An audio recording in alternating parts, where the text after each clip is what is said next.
Welcome friends, প্রত্যেককে স্বাগত আমাদের ইউটিউব চ্যানেলে। যে সমস্ত ভিউয়ার্সরা প্রথমবার চ্যানেলটি দেখছেন তারা অবশ্যই চ্যানেলটিকে সাবস্ক্রাইব করে দেবেন এবং চ্যানেলের পাশে থেকে বেল আইকনটি প্রেস করবেন, যাতে এই ধরনের খবরাখবর সবচেয়ে আগে সবচেয়ে দ্রুত আপনাদের কাছে পৌঁছে যায়। তো আপনারা জানেন যে 26,000 স্কুল সার্ভিস কমিশনের চাকরি বাতিল মামলার পরে সবার চোখ রয়েছে 32,000 প্রাথমিকের এই 32,000 চাকরি বাতিল মামলা, যেটা সিঙ্গেল বেঞ্চ 12ই মে টোটাল স্যাটিসফাইড করেছিল। নন ট্রেন 2016 সালে যে রিক্রুটমেন্ট প্রসেস, সেখানে নন ট্রেন প্রাথমিক শিক্ষকদের চাকরি বাতিল করে দেয়। পরবর্তী ক্ষেত্রে ডিভিশন বেঞ্চে সেই মামলা যায় এবং পরবর্তী ক্ষেত্রে সুপ্রিম কোর্টে যায়। সেটা ফিরে আসে এই মর্মে যে যারা ইন সার্ভিস তাদেরকে শোনা হয়নি।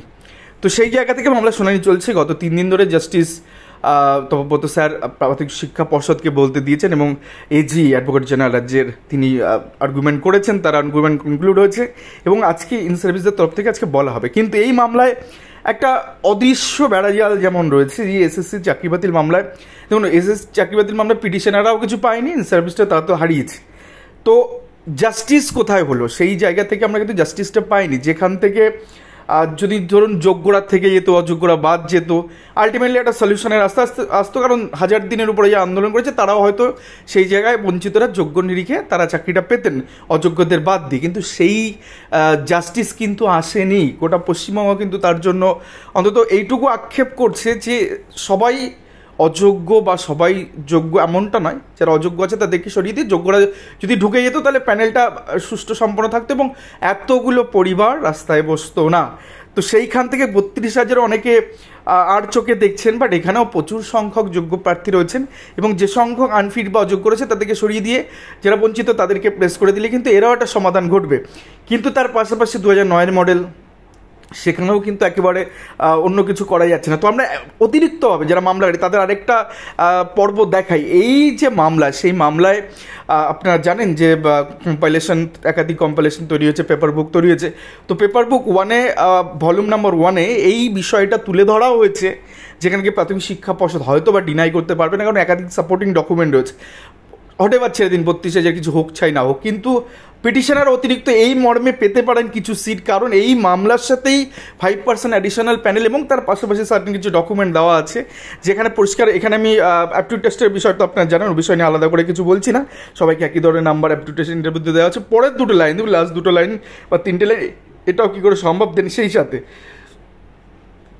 সাথে 5% অ্যাডিশনাল তালিকা প্রাথমিক শিক্ষা পর্ষদ তারা দেয়নি, ইভেন তারা প্রস্তুত করেনি। কিন্তু 2022-এর রিক্রুটমেন্টে তারা প্রস্তুত করেছে, সেখান থেকে নিয়োগ দিয়েছে। এখন এই যে 2150টা সিট, যেটা কিনা একটা রিক্রুটমেন্টের আগে যে আপনার 2009-এর ম্যাটারে আপনাদের দেখাবো যে সেখানেও 5% প্যানেল হয়েছে, আপনাদের 2022 রিক্রুটমেন্টে সেখানেও দেখাবো 5% প্যানেল হয়েছে। তো এন্টায়ার সমস্ত জায়গা থেকে 5% প্যানেল কিন্তু যেহেতু রুলসে আছে, তাদেরকে স্ট্যাটিউটারি বডির রুল তাদেরকে তো দিতেই হবে। সেটা দেখেই তো প্রাথমিক শিক্ষা পর্ষদ টাকা তুলেছে। কিন্তু হঠাৎ করে আমি এই প্যানেলটা দেবো না, আমি নিয়োগ করবো না, সেটা তো বলতে পারে না। তো প্রিয়াঙ্কা নস্কর পাশাপাশি যদি ধরুন 32,000 চাকরি ধরুন থেকে গেল, সাপোজ আমি এই হাবয়ে বলছি, তারপরে যদি প্রাথমিক শিক্ষা পর্ষদকে কোর্ট বলে যে আপনার কোথা থেকে বা আপনার চাকরি দিন, তখন প্রাথমিক শিক্ষা পর্ষদকে যদি এটা বোঝানো যায় বা কোর্টকে যদি এটা বোঝানো যায় যে 5% তালিকাও তারা দেয়নি এবং তার সার্টেন ডকুমেন্ট এই প্রিয়াঙ্কা নস্কর ম্যাটারের সঙ্গেই দেওয়া আছে, তাহলে এই সিটগুলো অন্তত 2150টা সিট দেওয়া হোক। তাতে করে এই জায়গা থেকেও কিন্তু কোর্ট যদি ডিসাইড একবার করে দেয়, সেটা নিয়েও কিন্তু অনেকে এই রাস্তা থেকে অনেকে চাকরি হতে পারে। অনেকে গ্রাউন্ড খুঁজছেন যে কোন রাস্তায় চাকরি হবে। দেখুন 2009-এর মডেল তো একটা আছে, যেখানে আপনি যদি যোগ্য বঞ্চিত হন বা পিটিশনের ভিত্তিক যদি রায় হয়, সেক্ষেত্রে একটা 2009-এর মডেলে যেমন সমস্ত মামলাকারী একটা সার্টেন ডেট পর্যন্ত যত ক্যান হয়েছে তাদেরকে অ্যালাউ করে দিয়ে তাদেরকে বলে দিল ভাই এত দুর্নীতি, এত ইরেগুলারিটি, এখন আর এই সমস্ত জিনিসের মধ্যে পুরোনো কাজ দিকে এটা লাভ নেই, ভাই এদেরকে দিয়ে দাও। একটা সলিউশন। 2 নম্বর সলিউশন হচ্ছে সিট কোথা থেকে আসবে, এই 5%-এর দেখুন 2009-এর ম্যাটারটা আপনাদের দেখায়। দেখুন এই যে মালদা ডিস্ট্রিক্ট প্রাইমারি স্কুল কাউন্সিলের 2022 প্যানেল এক্সপায়ার পরে গিয়ে 5% অ্যাডিশনাল প্যানেল তারা দিয়েছিল। 2021-এ তাদের মূলত মূল প্যানেল বেরিয়েছিল, তারপরে গিয়ে প্যানেল এক্সপায়ার হয়েছে মূল প্যানেল, তারপরে গিয়ে 5% অ্যাডিশনাল প্যানেল দিয়ে সেখান থেকে রিক্রুটমেন্ট করেছে 49 জন ক্যান্ডিডেটকে 2009-এর ক্ষেত্রে, এবং তার তালিকাও আপনাদেরকে দেখিয়ে দেবো। সেক্ষেত্রে দেখতে পাচ্ছেন অ্যাডিশনাল 5% এবং এই মেমো নাম্বার দিয়ে এরা কিন্তু বের করেছিল মূল প্যানেল এক্সস্টেড হইয়ার পরে। এটাই রুলস, মূল প্যানেল নিঃশেষিত হবে, তারপরে কি 5% থেকে টানতে পারবে। তো সেখানে আপনারা দেখতে পাচ্ছেন যে মালদা ডিস্ট্রিক্ট প্রাইমারি স্কুলে 2009 রিক্রুটমেন্ট প্রসেসে এরা কিন্তু 5% প্যানেল দিয়েছে। এই প্রিয়াঙ্কা নস্কর ম্যাটারে এই 5%-এর কথা যদি কোনো অ্যাডভোকেট তুলে ধরেন এবং তার পেপার বুক ভলিউম 1-এর মধ্যেই রয়েছে হি সার্টেন ডকুমেন্টগুলো, আর এগুলো সেখান থেকেই দেখানো যে এভাবে 5% প্যানেলে কিন্তু এভাবে দিতে পারে প্রাথমিক শিক্ষা পরিষদ চাইলে। তো 2150টা সিট অনায়াস সেখান থেকে কিন্তু বের করা সম্ভব কিছুকে টাচ না করেই। কারণ টাচ করতে গিয়ে কী অবস্থা হচ্ছে সেটা স্কুল সার্ভিস কমিশনের 26,000 চাকরি বাতিল মামলা দেখেছি, যেখান থেকে কিন্তু অ্যাকচুয়াল জাস্টিস কিন্তু আসেনি। যারা বঞ্চিত 1000 দিনের উপরে আন্দোলনরত ছিলেন তাদের পক্ষ থেকেই ধরে নিয়ে মামলা করা। তো সেই জায়গা থেকে না তারা কিছু পেলো, না ইন সার্ভিস তাদেরটা সেটেল জায়গা থেকে আনসেটেল করে দেওয়া হলো। আসল জাস্টিসটা কোথায়? আইডেন্টিফাই তো অলরেডি হয়ে গেছিলো, CBI central bureau of investigation, ED রয়েছে, দেন বিভিন্ন বাক কমিটি রয়েছে, বিভিন্ন কোর্টের ফাইন্ডিং রয়েছে, কোর্ট মনিটর তদন্ত। সেখান থেকে সমস্ত রিপোর্ট দেখার পরেও কিন্তু ওএমআর শিট থাকা সত্ত্বেও কিন্তু স্কুল সার্ভিস কমিশনে কিন্তু 26,000 চাকরি কিন্তু বাতিল হয়েছে। সেই জায়গা থেকে এখানেও কিন্তু ভয়ের বাতাবরণ তো অবশ্যই আছে, কিন্তু সেই জায়গা থেকে পিটিশনারদের দ্রুত, কারণ এখানে তো আলটিমেটলি মামলাটা লোকে পয়সা খরচ করে মামলাটা করছে কেন? একটা চাকরির জন্য, যে ভাই আমি ডিপ্রাইভ হয়েছি আমাকে চাকরিটা দেওয়া হোক, এই তো প্রসঙ্গ। সেটাকে নিয়ে যদি রাজনীতি করা হয়, সেটাকে নিয়ে যদি বিভিন্ন রকম 2009-এর ম্যাটারে তারা কোথায় ছিলেন? যখন নর্থ 24 পরগনাস বা হাওড়া বা মালদার ক্ষেত্রে পরিষ্কার বলা হচ্ছে দুর্নীতি হয়েছে, বেনিয়ম হয়েছে, বড় বড় হেডিংয়ে পেপারে বেরিয়েছিল কেলেঙ্কারি, পরীক্ষায় না বসে চাকরি হয়েছে হাওড়া ডিস্ট্রিক্টে পরীক্ষায় না বসে চাকরি। তারা যখন বলা হচ্ছে তাদের কাছে বুক নিয়ে যাওয়া হচ্ছে, মিডিয়া পার্সন যাচ্ছে, গিয়ে বলছে আমরা জানি না যে আমরা কী করে চাকরি পেলাম, বলছে আমি তো পরীক্ষায় বসিনি।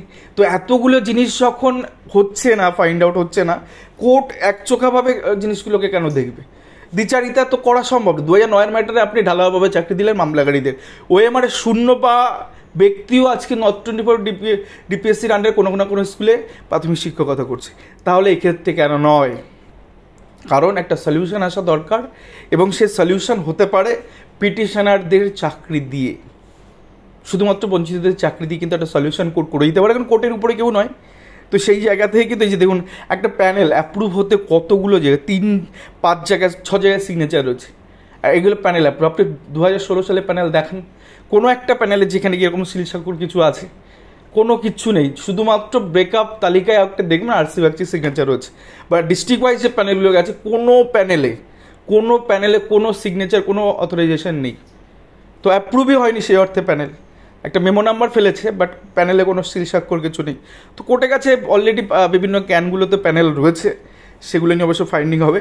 আজকে ইন সার্ভিসের তরফ থেকে কী আর্গুমেন্ট হয়, তারাও যদি জাস্টিস গাঙ্গুলির ওই সমস্ত ফান্ডাগুলো নিয়ে আবার বক্তব্য রাখে, 165 নিয়ে যদি বলতে থাকে, তাহলে আলটিমেটলি কাজ হবে না, সলিউশন হবে না, বরং কোর্টকে কনভিন্স করতে পারবে না। তার কারণ একাধিক ডকুমেন্ট রয়েছে যেখানে ইরেগুলারিটিগুলো, বেনিয়মগুলো অলরেডি অ্যাডমিটেড। তো সেগুলোকে একজন যে ইন্টারভিউ নিয়েছে সে যদি এসে বলে যে না আমি অ্যাপটিউড টেস্টই নিই, আমি জানি না আমাকে কী করে এঙ্গেজ করা হচ্ছে, আমি জানি না কোন প্রভিশনে আমি এঙ্গেজ হলাম, আমি জানি না যে আমাকে কেন বাই ফোন করে SMS করে ডাকা হলো, তো এগুলো যদি কেউ বলে তা কোর্ট কী করে বিশ্বাস করবে যে এটা একটা ফ্রেশ সিলেকশন, এটা একটা পরিষ্কার পবিত্র সিলেকশন? কোর্টকে তো কনভিন্স করতে পারছে না এরা। প্রাথমিক শিক্ষা পর্ষদ পড়েনি, আজকে যদি এই সেম প্রাথমিক শিক্ষা পর্ষদের ফুটিংয়ে ইন সার্ভিসটা তাদের বক্তব্য পেশ করে, তাহলে আবার একটা বড় ভুল করবে এবং 35,000 সর্বনাশ তারা ডেকে আনবে। একটা সলিউশন, সমস্ত বঞ্চিতদের চাকরি দিতে হবে, 5%-এর জায়গাটা দেখিয়ে দিলাম। এছাড়া 2009-এর মডেল ফলো করলে তবেই সুরক্ষা পাবে এই প্যানেল। ধন্যবাদ সরকার, ভালো থাকবেন, সুস্থ থাকবেন।